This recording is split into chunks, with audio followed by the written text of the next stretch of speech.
Well, hi guys, it's that time. It's our Bible teaching snippet of the day.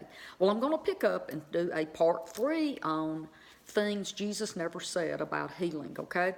Now, yesterday I was talking about the difference in belief and faith. What we believe versus faith. Those are actually two different words. Now, they are related, okay? Faith is number 4102, and it is a noun, okay? Remember, Hebrews 11 says faith is the substance. So a substance is a noun, okay? The word believe is a verb. It's something we do, okay? So when it says believe in Jesus, it means there's an action behind what you believe, okay? And sometimes I know it's complicated. I get that. That's why I've done such a deep study on those two words. But the word believe is 4100, and it is a verb, okay? Faith, 4102, is in our Bibles in the New Testament, King James, 280 times. It appears there. And again, that is a noun, okay? And it is pistis, P-I-S-T-I-S, okay? And it means to have confidence, okay? Now, the word believe, it is an action verb, okay? And it's 237 times, and it's pistio, or P-I-S-T-E-U-O, pistio. Now, I'm going to give you one more example of this, okay? Let's talk about the weather, okay? From me gathering what the newsman said about the weather, okay, what I put in my mind on what I have heard on the TV or the news, or maybe I get on the internet and I look at the weather report. See, I have gathered information and put that in my mind. So I have formed my belief of the weather from that information, what I'm believing for the weather. Now, my faith is a response to what I believe, because if I believe it's going to rain, I'm going to have faith in getting an umbrella and taking it with me, okay?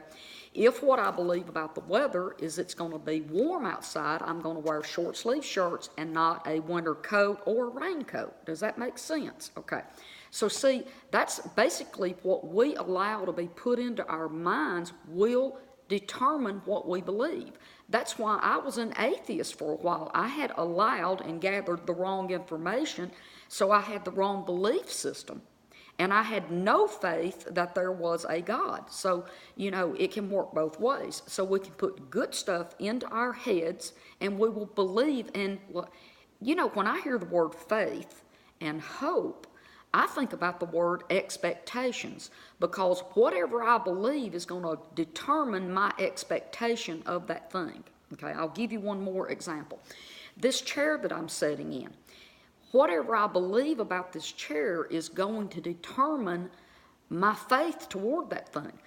If I believe it's going to hold me up, I've got faith to sit down in it. If I believe it's too wobbly, okay, maybe I've seen other people fall, or I've read a bad report about this particular kind of chair not holding enough weight, and I know that I weigh a little more than the chair usually will hold, see, then I won't have enough faith to sit down in the chair, okay? And I pray, I'm going to read something. I meant to read it yesterday.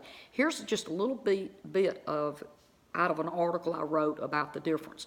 In doing a Greek word study, the words faith and belief are clearly two different words with two different meanings. Unfortunately, our English language, in our English one, we don't understand the difference. Without going too deep into the difference, belief is a choice. Faith is a result of the things that we choose to believe. Okay, so I'm going to leave it there now. I'm done with that part. But now that I did this teaching, it wasn't just a few minutes after I posted it. I had 2 or 3 people reach out to me privately, and I want to just talk about that. One of the viewers, and I'm not going to name names here, it's he was really nice and thanked me for my teaching and everything. And here's the thing. This is what he said. Since I have been prayed for by numerous folks who know how to pray the prayer of faith, who do indeed believe, why can't I receive my healing? This is the hardest part of these teachings, the why. And he's right. Why is healing not occurring? If I personally do not have belief for it, surely one of the other 50 people who have prayed for me should have enough belief for it. Okay, now here's what I want to teach about today. And I had another that basically was saying the same thing. Well, I've had a lot of people pray for me, so why didn't I receive healing? And this other person that wrote me said, so what you're telling me is the persons that have prayed for me in the past didn't have enough belief or faith to get me healed. So let me address that really quick, because look, I don't want to condemn people who do pray for others, because look, at least they love you enough they're praying for you, right? Maybe what they need to do is get more understanding about their part in the praying, okay? We are all growing and all learning as we go. And here's what I always say. Grace is giving people time and room to grow. And we have to be careful not to throw rocks and condemn each other. But here's what I've seen is that when sick people don't get healed, we have a pocket full of rocks and we throw them at them and say, it's your fault, you're the problem, you don't have enough faith. And, so I don't want to reverse that and start throwing rocks at people who are willing to pray. So I don't want to do that, but here's what I do want to explain today. And I wrote back and said this. Unfortunately, most people who are praying for the sick are not applying any faith of their own, because they have been taught that it's totally up to the sick person to have their own faith. And really what people are doing is standing in agreement with what the sick person is believing for, okay?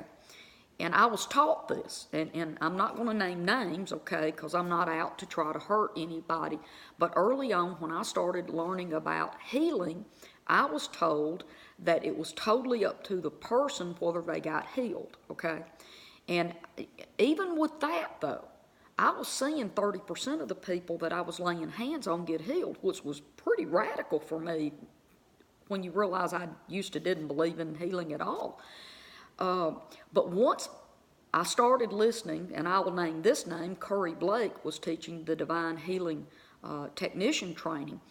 He blew me away with the concept of people, it doesn't matter whose faith is in place.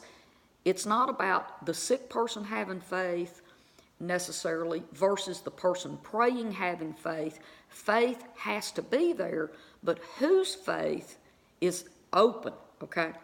When I started believing that I could see people healed on my faith, that no matter what they believed, my faith applied, my $10 bill would buy that Big Mac combo. It didn't have to be their money. It could be my money.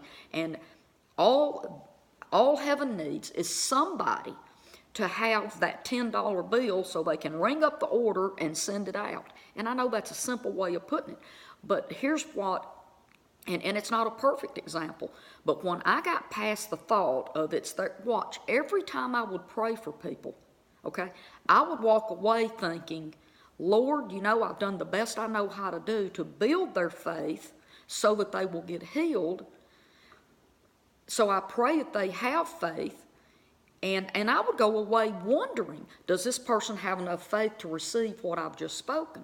And that's a horrible place to be in when you're going around praying for people because you don't know the outcome. And you're almost double-minded, because you believe in God and you believe in healing and you believe that what you've spoke is true, but then you're wondering if it's really going to take place. So when I started believing and understanding that it was not necessarily the sick person's faith that could, now a sick person can have enough faith to get healed. That's in your Bible too. But what we overlook is that many times a person did not have any faith or any expectation, but they got healed off of someone else's faith, okay? So when I started operating under the idea that it was my faith and that I needed to focus on me and what I believed to produce the results, that was so freeing for me. And I understand that puts a lot of responsibility on me, takes it off the sick person. But that's okay. because that has motivated me to keep pushing and pushing and pushing till I can see the results that Jesus has. Because when I hear that what I have spoken did not pass, it bothers me, but it also motivates me to keep pushing until I can see the results that I'm seeking for other people. All right, so now today, I've already gone 10 minutes, but I want you to understand, I'm not throwing rocks at anybody. But early on, one of the ministries I worked in, basically we were trained that it was the other person's faith, and what we would say to them when they came up for prayer is, what can I believe with you for today? So see, basically I'm saying I'm standing in agreement for whatever it is that you are wanting today. And so with that said, we have been taught wrong in that, because what happens is we don't apply our own faith toward anything. We are just helping the person feel like maybe that they can receive it. And that's why we don't see a lot of results, okay? So these are not bad people. They just lack understanding, okay? But once you understand that you can apply your own faith in Jesus toward a situation, then you can start seeing a shift in the results of what you get. And they will go from 0, from 10 to 30 to 70 and stuff.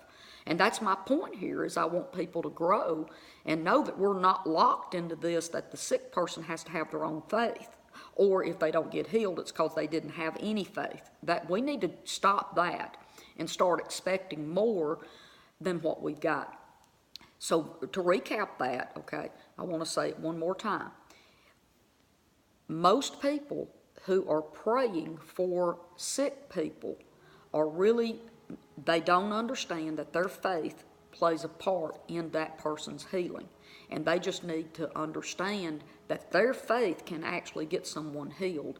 And I've used these examples before. If a bird is laying on the ground dead, how much faith do you think the bird has? 0. It's my faith and what I believe that determines whether that bird gets healed or not. And here's the thing. I'm not trying just to raise the bird from the dead anymore.